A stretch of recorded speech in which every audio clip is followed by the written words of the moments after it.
오늘은 내 삶의 반석, 하나님의 뜻이라는 제목으로 말씀 나누려고 합니다. 여러분들은 청소년 시절 어떤 기억을 가지고 있습니까? 저는 청소년 시절을 생각하면 춥고 배고팠던 그러한 기억밖에 없습니다. 가난 때문에 부모님은 돈을 벌러 가시고 저는 할머니와 함께 생활하면서 할머니가 주시는 밥을 먹으면서 그렇게 생활했던 기억이 있습니다. 학교까지 1시간 거리 차비가 없어서 그렇게 걸어갔던 그런 기억도 있었고, 고등학교 때는 등록금이 없어서 등록금을 내지 못해서 교무실에 여러 번 불려갔던 적도 있고, 또 어떤 선생님은 등록금을 내지 못했을 때 불러다가 교실 밖으로 쫓아버리는 그러한 선생님도 계셨습니다. 그때 교실 밖으로 나갈 때 참 친구들과 선생님의 그런 조롱 섞인 눈빛 때문에 참 자존심이 많이 상하고, 그리고 그냥 학교를 뛰쳐나갈까 그런 생각도 여러 번 했던 것 같습니다. 그때 제 삶은 참으로 혼돈과 공허, 흑암으로 가득했습니다. 하지만 참 감사하게도 그런 환경 속에서도 제가 흔들리고 참으로 넘어지려고 할 때마다 저를 꼭 강하게 붙잡아준 한 구절 성경 말씀이 있었습니다. 그 말씀이 바로 사도행전 20장 24절 말씀인데, 내가 달려갈 길과 주 예수께 받은 사명 곧 하나님의 은혜의 복음을 증거하는 일을 마치려 하면은 나의 생명을 조금 더 귀한 것으로 여기지 아니하리라 라는 이 말씀, 사실 이 말씀이 당시 저의 비전의 말씀이었습니다. 불우했던 청소년 시절, 교실 밖에서 참으로 눈물을 훔치면서 신세를 한탄하며 그렇게 한숨과 불평이 나올 때마다 저는 이 말씀을 붙잡고 그렇게 기도하곤 했습니다.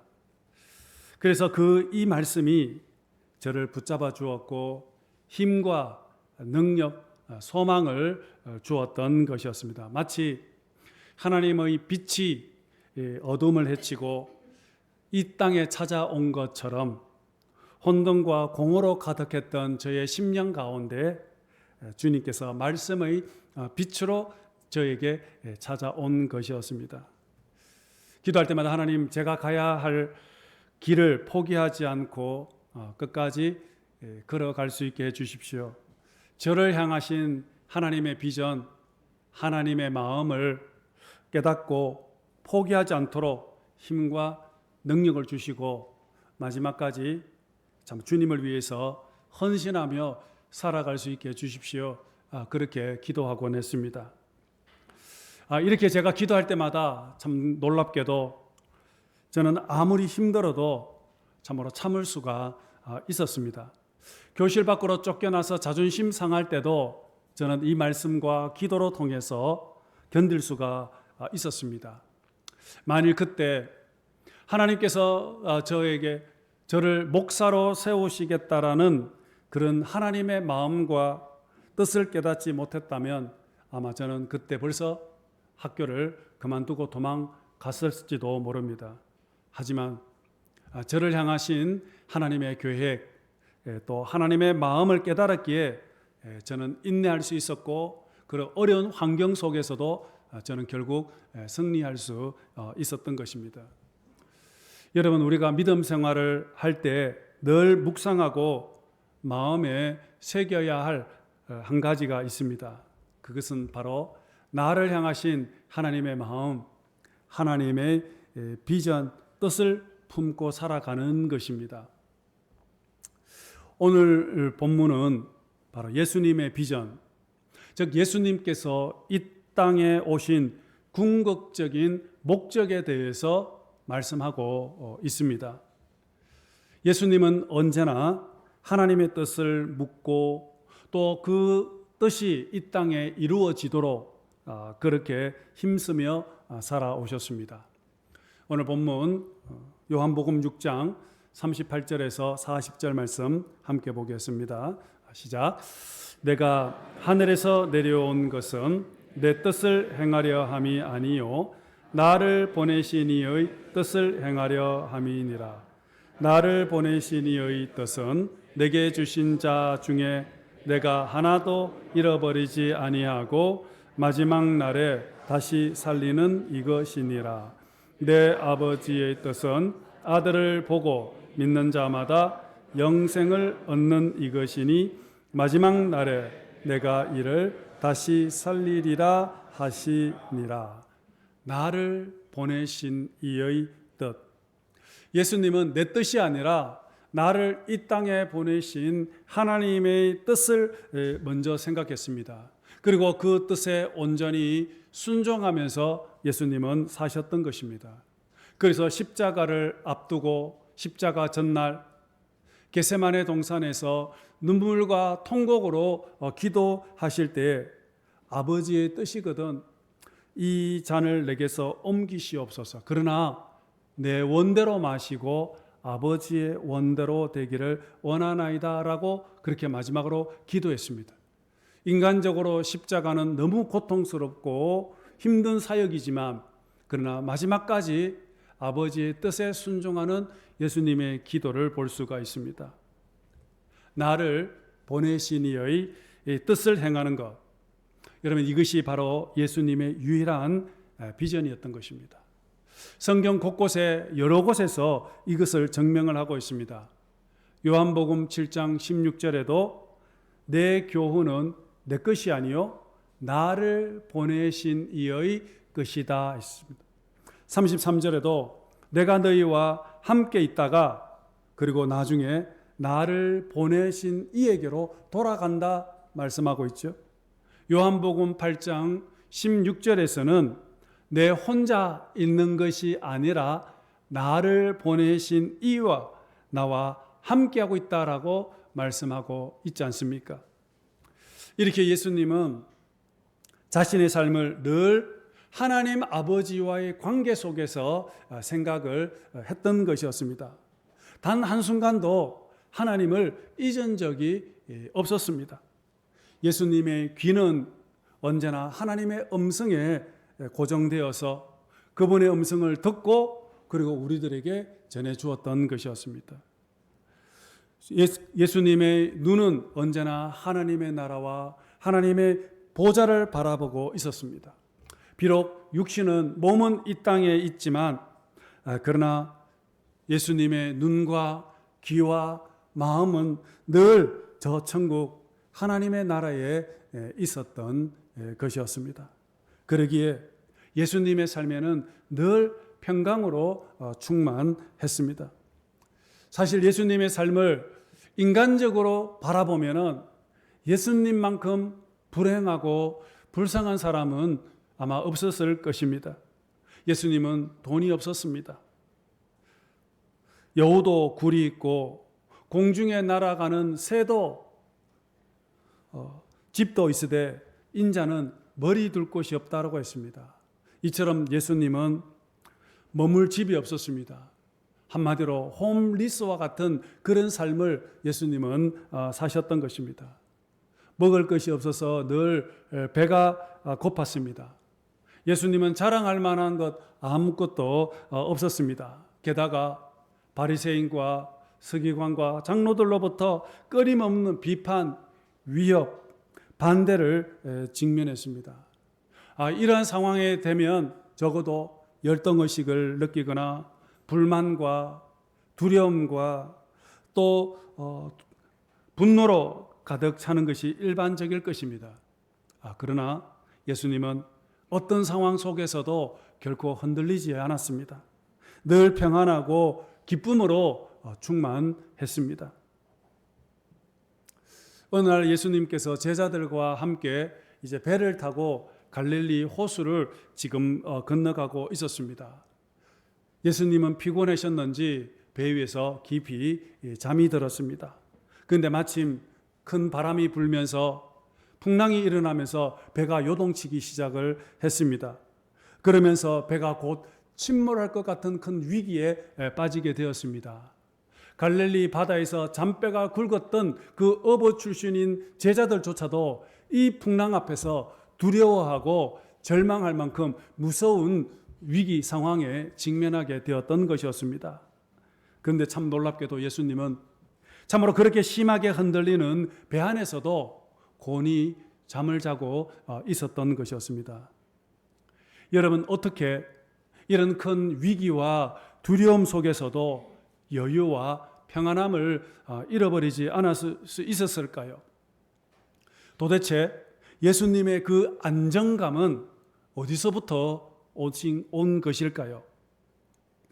예수님의 이 안정감은 오직 하나님 아버지와의 관계 속에서 왔다라는 것입니다.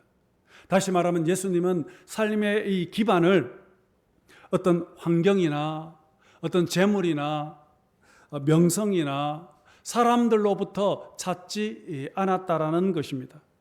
예수님은 언제나 나를 이 땅에 보내신 그 하나님께 모든 것을 두었던 것이었습니다.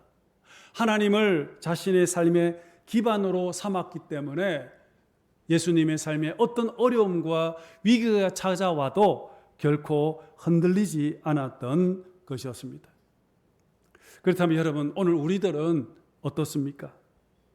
우리들은 종종 나의 신분을 나의 삶의 기반을 어떤 신분이나 어떤 지위나 어떤 재정이나 어떤 명성이나 또한 사람들과의 관계 속에서 참으로 삶의 기반을 두려고 할 때가 많이 있습니다.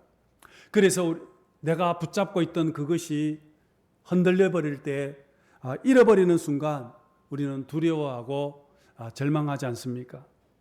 그러나 예수님은 그러하지 않았습니다. 예수님은 오직 하나님의 사랑, 하나님의 격려, 위로, 하나님의 인정받음, 이것이 바로 예수님의 평강과 만족의 비결이었던 것이었습니다. 오늘 여러분들의 삶의 기반은 무엇으로 삼고 있습니까? 혹시 오늘 여러분들 중에 삶이 불안하신 분 있습니까? 마음이 답답하고 두려운 분 있습니까? 마음의 평안과 안식이 없고 또 깊은 한숨이 계속 나오시는 분 혹시 계십니까? 오늘 시편을 보시면은 시편 62편 1절과 2절에 이런 말씀이 나옵니다. 우리 함께 보도록 하겠습니다. 시작. 나의 영혼이 잠잠히 하나님만 바라며 나의 구원이 그에게서 나오는도다. 오직 그만이 나의 반석이시요 나의 구원이시요 나의 요새이시니 내가 크게 흔들리지 아니하리로다. 아멘. 여러분, 이 시인 다윗은 내가 크게 흔들리지 않는다라고 고백합니다. 언제 흔들리지 않는 것입니까? 바로 하나님이 나의 반석일 때라고 했습니다. 여러분, 여기서 이 반석이 뭐냐? 견고한 터를 가리키고 있습니다. 지진이 일어나도 무너지지 않고 흔들리지 않는 그 안반, 이것이 바로 반석입니다. 무너지지도 깨어지지도 않는 튼튼한 바위입니다. 영원히 내 삶이 흔들리지 않고 무너지지 않는 견고한 터, 반석이 무엇입니까? 바로 하나님이시다라고 말하고 있지 않습니까? 그러기에 오늘 시인 다윗은 인생의 풍랑과 지진이 일어나도 내 삶이 결코 흔들리지 않는다라는 그런 고백을 하고 있는 것입니다. 근데 여러분, 여기서 바라본다라는 이 단어는 그냥 단순히 쳐다본다라는 뜻이 아니라 고정한다라는 그런 뜻입니다. 고정하는 것.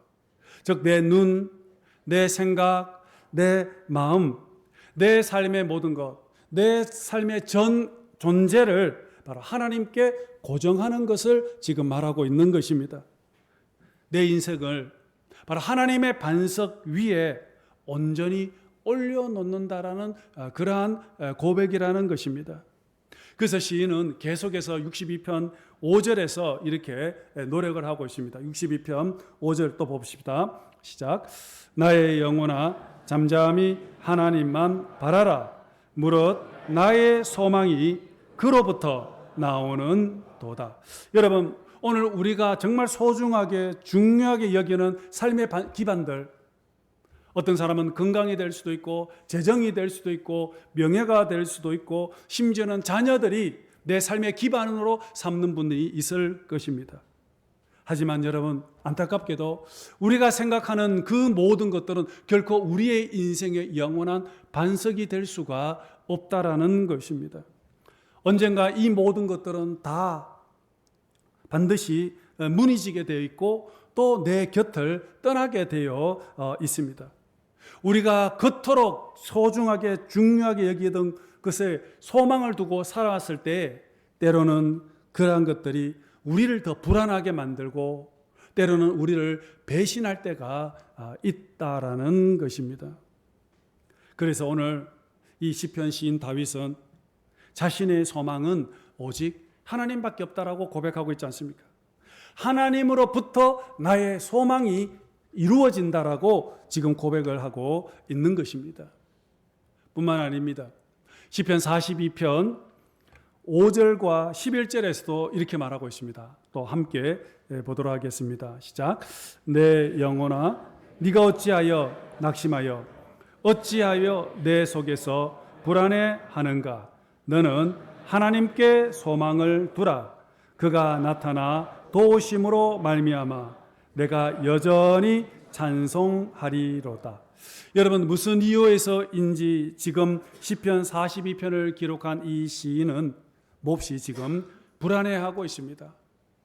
깊은 낙심과 두려움에 빠져 지금 삶의 소망을 잃어버리고 심한 갈증과 목마름 속에서 지금 허덕이고 있습니다. 시인은 지금 영적으로, 지적으로, 정서적으로, 신체적으로 완전히 고갈 상태에 지금 빠져 있습니다. 지금 그의 내면 세계는 마치 깊은 홍수로 말미암아 온전히 지금 침수가 된 지하실과 같고 깊은 웅덩이에 빠져서 더 이상 헤어날 수 없는 그러한 상태, 빠져나올 수 없는 그러한 상태에 이르게 된 것입니다. 그래서 그는 스스로 기도하기 시작을 했습니다. 내 영혼아, 어찌하여 네가 낙심을 하고 있느냐? 불안해하고 있는가? 너는 하나님께 소망을 두라. 하나님께 고정하라. 지금 스스로 되뇌이고 있는 것입니다. 여러분, 이 세상 그 어떤 것도 우리의 소망이 될 수 없고 우리의 삶을 온전히 지탱할 수도 없으며 또한 참된 평안을 줄 수가 없습니다. 오직 하나님만이 우리의 소망이십니다. 하나님만이 나의 반석이시요 요새시며 또 구원인자이시며 내 영혼을 참으로 평안케 한다는 것입니다. 그래서 나는 잠잠히 하나님만 바라본다라고 지금 선포를 하고 있는 것입니다. 그런데 여러분, 이 구절을 히브리 원문으로 보시면은 우리 성경에 없는 독특한 특별한 표현이 하나 있습니다. 42장 11절 다시 한번 같이 봅시다. 시작. 너는 하나님께 소망을 두라. 내 얼굴에 화색을 주시는 내 하나님을 찬송하리로다. 자, 여기에 보시면 내 얼굴에 화색을 주시는 하나님이라는 표현이 나옵니다. 여러분, 이것이 무엇을 의미하는 것일까요? 여러분, 불안과 근심과 두려움에 빠져 있는 사람의 얼굴을 한번 보십시오. 그 사람은 얼굴에 먹구름이 끼어 있는 것을 볼 수 있을 것입니다. 표정만 딱 봐도 쟤 뭐가 문제가 있다, 근심 걱정이 있구나 라는 것을 우리가 알 수 있을 것입니다. 이처럼 그런데 지금 42편을 기록한 이 시인의 얼굴도 지금 마찬가지입니다. 웃음이 사라지고 그리고 불안과 조조, 근심, 슬픔으로 지금 아마 가득한 것 같습니다. 하지만 시인은 스스로 외치고 있습니다. 내가 하나님을 바라보리라. 하나님의 얼굴을 바라본다라고 지금 고백을 하고 있는 것입니다. 하나님께서 내 슬픈 얼굴, 어두운 그림자로 가득한 얼굴에 화색을 돌게 하실 것이다 라고 고백을 하고 있는 것입니다. 여러분, 여기서 얼굴에 화색이 돈다라는 이 표현은 단순히 얼굴이 밝아지는 것을 말하는 것이 아닙니다. 이 말의 진정한 의미는 뭐냐 하면은 우리의 마음과 영혼이 치유되었다라는 그런 뜻을 말하고 있습니다. 우리는 슬프다가도 잠시 맛있는 음식을 먹거나 좋은 일이 생기면 갑자기 얼굴이 밝아지는 경우가 있습니다. 하지만 근본적인 문제가 해결되지 않으면 다시 수심이 가득하지 않겠습니까? 그런데 오늘 본문은 우리의 근본적인 문제, 우리의 깊은 내면의 상처와 아픔과 근심의 모든 문제들을 해결받는다라는 그런 뜻입니다. 하나님께서 우리의 영혼, 우리의 속사람, 심령 깊은 곳까지 어루만져 주셔서 치유해 주셨기 때문에 내 삶의 어두운 그림자가 떠나가고 잃어버린 그 미소를 되찾게 된다라는 그런 뜻입니다. 그래서 구약 성경 민수기 6장 25절과 26절에서 참으로 우리에게 위로와 소망이 되는 말씀이 있습니다. 우리 함께 또 보도록 하겠습니다. 시작. 여호와는 그의 얼굴을 내게 비추사 은혜 베푸시기를 원하며 여호와는 그 얼굴을 내게로 향하여 드사 평강 주시기를 원하노라 할지니라. 아멘. 여러분, 하나님의 얼굴이 무엇을 하고 있습니까? 우리에게 은혜를 베푸시고 우리에게 평강을 주신다 말씀하고 있지 않습니까? 바로 은혜와 평강의 근원이 바로 하나님의 얼굴이라 말씀하고 있습니다. 그렇다면 여러분, 오늘 여러분의 삶의 반석은, 기반은 무엇입니까? 오늘 여러분들의 삶을 견고하게 지탱하고 붙들어주는 삶의 반석은 여러분 무엇입니까? 제가 아는 어느 성도님 한 분은 일찍이 딸을 천국으로 먼저 보낸 일을 경험하게 되었습니다. 어린 사랑하는 딸을 먼저 천국으로 떠나보낸 어미의 마음이 여러분 어떻겠습니까? 아마 그분은 세상의 그 어떤 것으로도 참으로 위로받을 수 없을 것입니다. 그가 받은 그 상처는 그 영혼 깊은 곳에 정말 가시가 박힌 것처럼 그는 매일매일 고통의 삶, 눈물로 세월을 보내고 있었습니다. 그는 깊은 수렁에 빠져서 이제 더 이상 솟아날 소망도 없고 힘도 없을 뿐만 아니라 나는 내 인생은 이것으로 이제 끝났다라고 그렇게 생각을 했었습니다. 당연히 얼굴에 웃음은 사라지고 늘 근심으로 가득 차 있었습니다. 왜 내게 이러한 일이 일어난 것일까? 내가 도대체 무엇을 잘못했는 건가? 도저히 이해가 되지 않았습니다. 그래서 오랜 시간 영적 침체에 빠져서 방황 속에서 살아가야만 했습니다. 그러던 어느 날 교회 부흥회에 이제 참석하게 되었고, 그리고 그 부흥에서 큰 은혜를 받고 이제 성령을 체험을 하게 된 것이었습니다. 그리고 성령께서 그 성도의 영혼을 어루만져 주시고 회복시켜 주셨던 것입니다. 그리고 그 성도님은 결단했습니다. 다시 주님의 이름을 붙들고 일어서기로 결단을 했습니다. 그리고 이제 교회에 나가서 매일 교회 가서 교회 전도대에서 그리고 매일 거리에 나가서 복음을 전도하기 시작을 했습니다. 그래서 힘껏 복음을 전도를 했고 주님의 일을 시간 날 때마다 교회 와서 주님의 일을 하기 시작을 했습니다. 참 놀랍게도 이 사람이 전도를 하고 교회 일을 하는 동안에 하나님이 점점 그 사람의 그 성도님의 영혼을 만져주시고 또 위로하시고 은혜를 부어 주셨던 것입니다. 그러면서 그의 영혼이 점점 치유가 되고 그 영혼 깊은 곳에 박혀있던 가시들이 하나씩 뽑혀가기 시작을 했던 것입니다. 그러면서 시간이 지나면서 점차 어느 순간 돌아보니 하나님이 내 삶의 이 상처, 아픔, 고통으로부터 자유케 해주셨다라는 것을 발견하게 되었던 것이었습니다. 그리고 놀랍게 더 감사한 것은 거리에 나가서 복음을 전할 때마다, 만나는 사람들에게 예수 그리스도를 전할 때마다 그 사람들이 복음을 받아들이고 다시 교회로 돌아오는 그런 전도의 열매가 맺혀지기 시작을 했던 것입니다. 많은 사람들이 예수님을 믿는 그런 일들이 일어나게 된 것입니다. 이 성도님은 비록 마음의 상처와 아픔을 가지고 살았지만 그러나 삶의 기반 그리고 삶의 소망을 그는 하나님께 두었던 것입니다.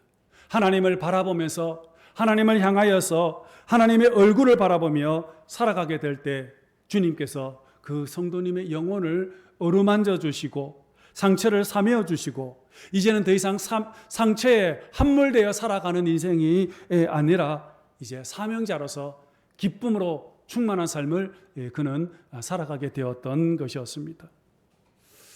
사랑하는 성도 여러분, 오늘 여러분들은 어떤 삶을 살아가고 있습니까? 오늘 저와 여러분들은 어떤 존재일까요? 하나님은 오늘 우리들을 어떻게 바라보실까요? 하나님에게 있어서 우리는 과연 어떤 존재일까요? 일찍이 이사야 선지자는 이사야 43장 1절에서 이 질문에 대해서 분명하게 우리에게 답을 했습니다. 함께 보도록 하겠습니다. 시작. 야곱아, 너를 창조하신 여호와께서 지금 말씀하시느니라.